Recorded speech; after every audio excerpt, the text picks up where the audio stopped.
Hi guys! Tara, samahan niyo akong magluto ng malutong na chicharon. So, i-slice lamang natin yung ating pork skin kung anong size ang gusto natin.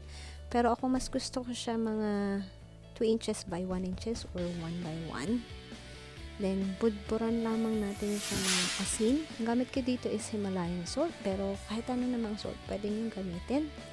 Then, haluin lamang natin siya hanggang sa ma-distribute na mabuti ang asin.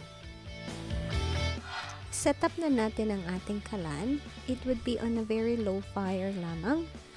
Ito, ang sekreto nito is lulutuin natin siya in a low fire for like 3 hours.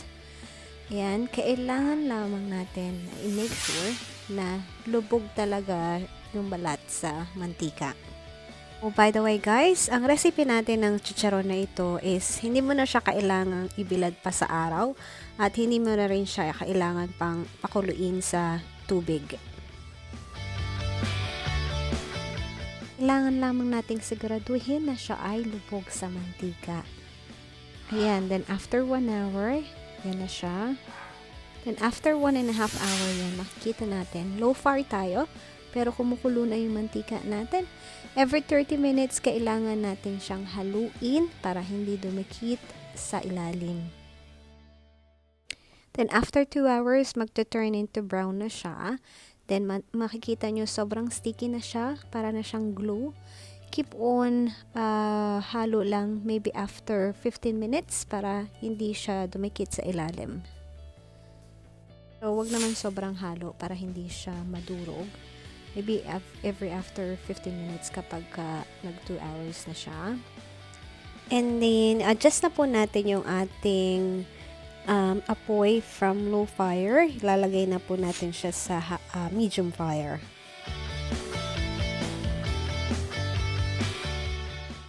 Ito na ang itsura niya after 2.5 hours. Makikita nyo, medyo parang naghihiwa-hiwalay na siya. So, keep on halo lang tayo dito para ma-make sure natin na naghihiwa-hiwalay na siya sa isa't isa.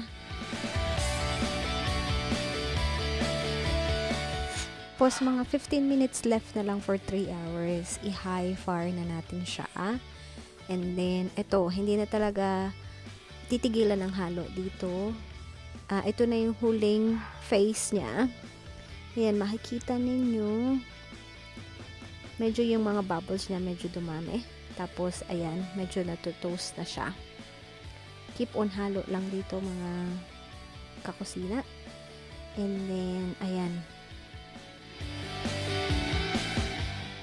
And then, ayan po, mapapansin nyo, nagsisimula na siyang magkaroon ng putok-putok sa balat. And then, naghihiwalay na po siya sa isa't isa. And then, after 3 hours, makikita nyo po yung balat niya. Marami na po siyang putok-putok, unlike po dun sa kanina na pinakita natin. Ibig sabihin po niyan, ready na po ito para hanguin.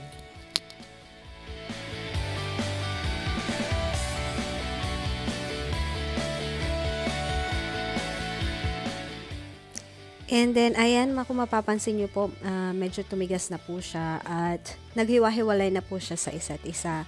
Hindi po siya kagaya kanina na pinakita ko sa inyo na para siyang glue. Ngayon po, hiwa-hiwalay na siya.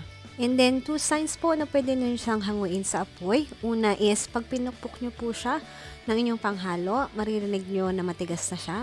And then, pangalawa po is, kita nyo po, wala na siyang masyadong bubbles. Nawala na po yung mga bubbles. And then, ayan, after more than 3 hours, maybe 3 hours and 15 minutes, ayan, hanguin na po natin siya. It's important po na atin po siyang palamigin. Dapat po ganito po magiging itsura niya once na hanguin natin siya. Hindi pa po ito pwedeng kainin, matigas pa po ito.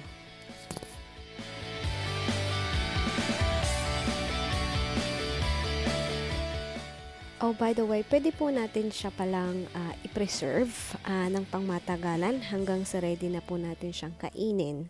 So, ayan, pwede po natin siyang i-preserve sa isang clear jar or glass jar. Ito na po yung pinaka-final steps po ng ating chicharon. Kailangan po natin dito ng high fire. I-set up po natin ang ating kalan into high fire. And then, ito na po yung pinaka-exciting part, ang pinaka-final stage po ng ating chicharon. Just make sure lang po na mainit yung ating mantika bago natin itubog ang ating chicharon. At makikita nyo po siya, nagpa-pop na po siya ng kusa. And then, lumulutang po siya sa mantika. Yun po ang pinaka-sign na ready na siyang hanguin. It will not take long po, it's just a few seconds in a high heat. And then, wag lamang po nating tigilan ang ating paghahalo.